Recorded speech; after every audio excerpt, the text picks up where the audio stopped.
I graduated in psychology and now I want to kill myself. That's it. It sounds terrible, but that's it.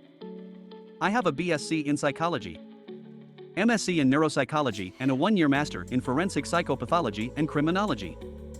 I loved studying all this stuff during university, but now I can't find a single decent job in my fucked up country. I've considered doing a PhD, I know. It's basically worthless, but at least it would get me 3 years of income and something to do with my life, but my research experience is extremely inconsistent and it seems impossible to get founded. I feel like I invested so much energy in something that is not even remotely paying me back.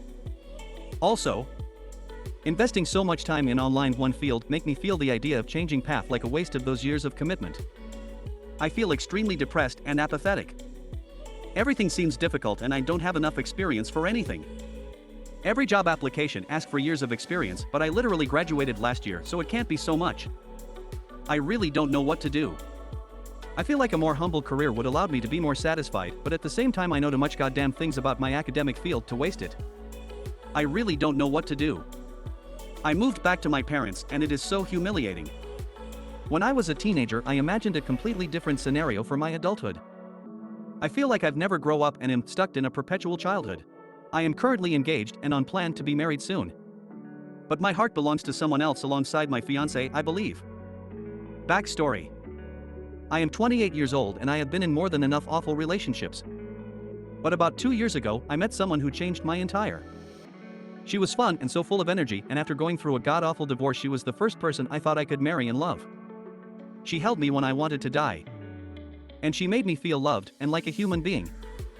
Unfortunately, I was only her chance in a lifetime, and for all I tried to do right, I was told I was always wrong. My ex has BPD and she molded herself to be the perfect person for me to fall in love with. I mean, have you ever met someone you wanted to wake up every day and just be cradled by their love? She made my heart feel like I could be loved again and like I would do anything to spend every day just in her life. We fought a few too many times, however, and one day I woke up and realized I couldn't do it anymore. She was gonna be the most amazing partner and wife, but not for me. Because I gave up every single part of myself to just be in her sunshine instead of thunderstorms. Now on to today. I'm set to marry someone who I think is the love of my life. She has the most amazing personality and the kindest heart, and she's a little bit too quick in decision that matter. But her heart and soul are always in the right place. We have disagreements, but we don't ever have any really fights. And we always try to make each other feel loved and cherished. I tell myself every day that I'm gonna be a better person for her, and I mean it. But the truth is, how do I know if I can do that?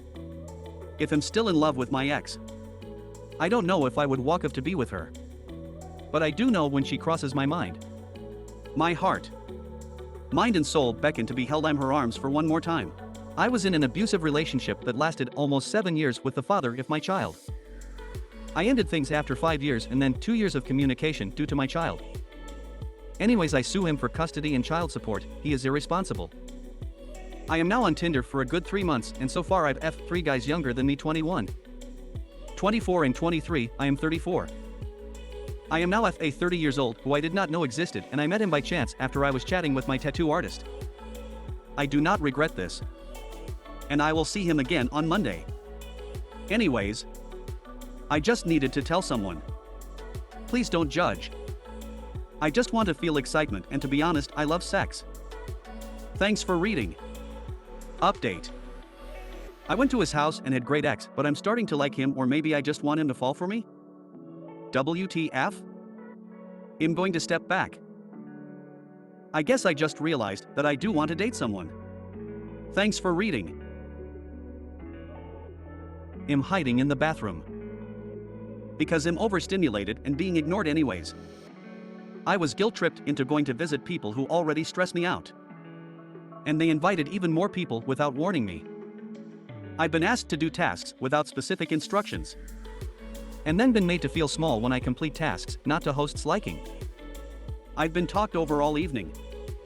Then made to feel bad for not joining in conversation. So I'm hiding in the bathroom until dessert is served. And then I'm leaving. I fear that I can't bond with my little sibling anymore. My little sibling is a little. They were born when I was in late elementary school.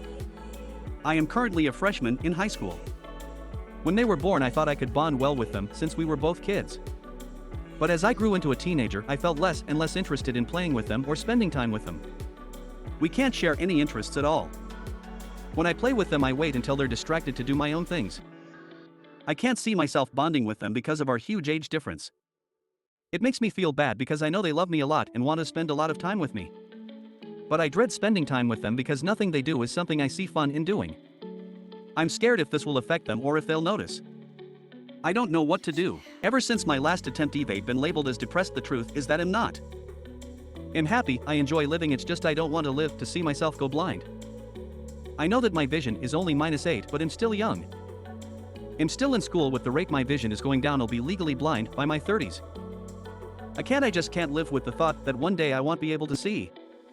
What would happen then?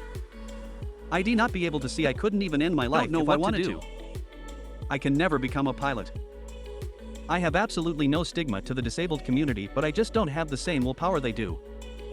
Most of the blind community are lower to middle class. More than anything, I just want to give my future children a lavish life. I can't do that if I'm blind.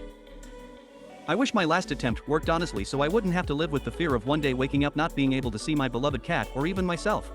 So, a bit of context. A year ago, I had found what I thought was the job of my dreams. A place where I could get what I had planned for my professional life. Long story short, it was hell. My boss abused me mentally and emotionally so that I would overwork myself and he could take advantage of my good work, while blaming me for my and his mistakes. I had to send him weekly reports of what I had achieved that week. I don't think once he said a kind or even neutral word. He repeatedly insulted me and belittled me. He even insulted me for his own misunderstandings. I ended up in therapy because of all the stress and anxiety I was through. I quit like 2 weeks after starting therapy because my therapist, bless her, made me realize that there was no way that situation could end well. I still think it was one of the best decisions I've ever made. I now have a new job. I start tomorrow and am super happy and grateful for it. For what I've interacted with my new supervisor/boss.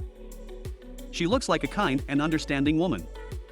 She even uses smileys in her emails, which I really appreciate, as it helps me understand the tone of the email better. I had some issues that required me to write an email so that they could fix it. The issue wasn't even my fault. Someone just forgot to send me a validation email. I was fucking terrified. I'm terrified that no matter what I write, the receiver will insult me for writing a bad email or not knowing how to fix those issues on my own. I'm so scared of sending an email that I sometimes send them first to my so that they can check it out before sending them to the actual receiver. I know this is not sustainable, especially if I'm dealing with stuff I can't share with my so. I don't know what to do. Again, my new supervisor has been nothing but kind and understanding, so I don't really have a reason so feel scared. I can't afford therapy RN. I just hope this new environment helps me get over my trauma. Thanks for reading. 39M got. I, 39M, got divorced about 5 years ago. When I asked her for a divorce, it was because I felt defeated. We had been struggling in our marriage since our son was born, and I kept trying to make her happy. I focused on her and our son so much that I had stopped hanging out with friends and hardly spoke to family. I worked full-time and went to school. She was a stay-at-home mom. She would complain that I didn't make enough and I would work extra to make more money. Then she complained that I was never home and I would make sure to be home more until she would complain that I was always home again and we didn't have extra money for other stuff. But refused to work cause she wanted to stay home with our son. After an argument about me not getting home early enough, she started sleeping in the baby's room every time she got upset. After so much time of trying to make her happy, I finally snapped when she accused me of cheating on her because I hadn't called her right after I got out of work. I had tried for months to go to counseling, but she would always have an excuse for canceling, and on the day of the accusation I just pulled over on the side of the road and broke down. I finally got back on the road and realized how unhappy and depressed she had made me, and when I got home I told her that we need to either go to counseling or get divorced. She said fine. Let's get a divorce if that's what you want, and she walked away to our son's room. Soon after this, she looked for a job and started looking for an apartment. I tried to be friendly with her due to our kid. But ever since that day, I have avoided relationships with anyone. I've had a few FWB, but soon as they want something more, I end things. My mother, 63F, has asked me to find someone else. But I honestly don't have it in me to allow someone to treat me so shitty again. Why would I? I gave someone everything I had to give and felt I was not good enough. My siblings and I have always felt as though my mom treats my grandmother, her mother, like crap.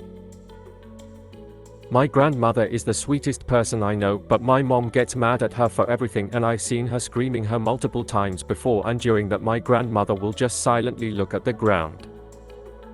The last year I've noticed that I started treating my mom the same way. I yell at her all the time, and just talking to her makes me furious. But I have reasons to be this angry with her. She never listens to me, and she and my dad were horrible to me and my siblings growing up. I don't want my mom to treat my grandmother that way, but what if she's doing it because my grandmother didn't provide the best childhood for her?